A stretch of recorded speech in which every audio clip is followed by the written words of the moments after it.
Joe Bloggs picks up a point that I have made about the child who was found in a drawer.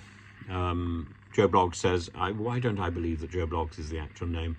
I should give the important details. The child was hidden in a drawer under a divan bed for the first 3 years of her life to keep her secret from her husband and siblings. She was the secret. Neighbours alerted the police when they heard her crying.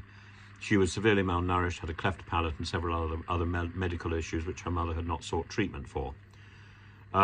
Marie-Jo says, I agree. I was astounded when I read the comments. Tim, this has nothing to do with previous generations when a baby might sleep in a drawer because the parents couldn't afford a cot.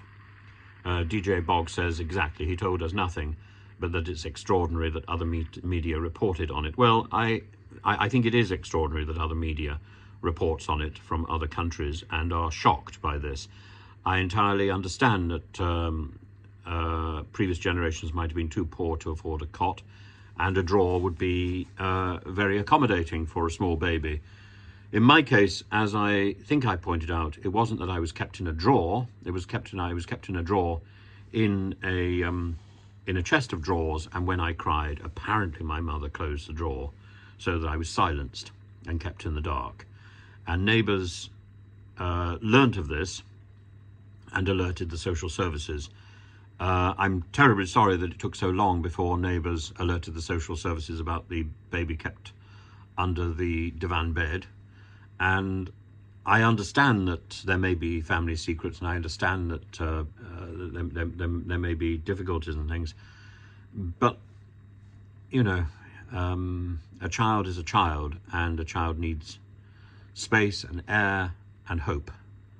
And there used to be, in some families, issues where children who wanted to be hidden were kept in secret rooms and never allowed out.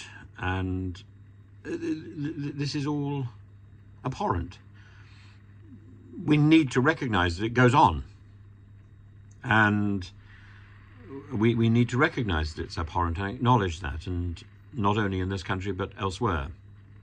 And a child is a blessing and an extraordinary responsibility. And as the child grows up, you have to think about schooling and so on.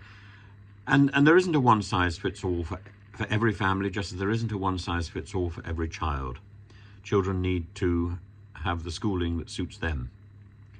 And therefore parents need to shop around and find the right school. They know their child. The problem is it is now incredibly difficult to know a school, and it's incredibly difficult to find a school. And you know, if you're rich, you can buy into an area which has got a good catchment area, but we're judging schools by the wrong criteria. We're judging schools by their exam results. We need to change that. We need to judge schools by the way they encourage and empower children of all ages.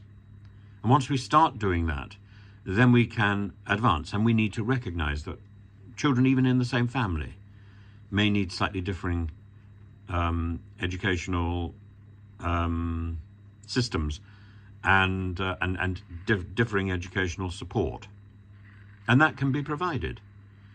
But we are, in the 19th century, we got into this idea that education was a sort of factory. You go in one side and you come out the other.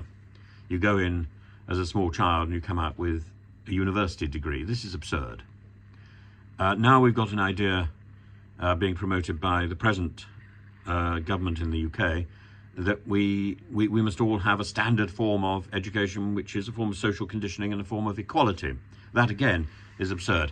Education is literally in the word. It's about leading out, and it's about leading a child to achieve their greatness. And that is something that we see in Plato. It's something that we see in the great educational theorists of the past. Education isn't so much about what we put in, that's indoctrination, and that's propaganda. Education is about what we lead out, and we lead out the best that the child can achieve.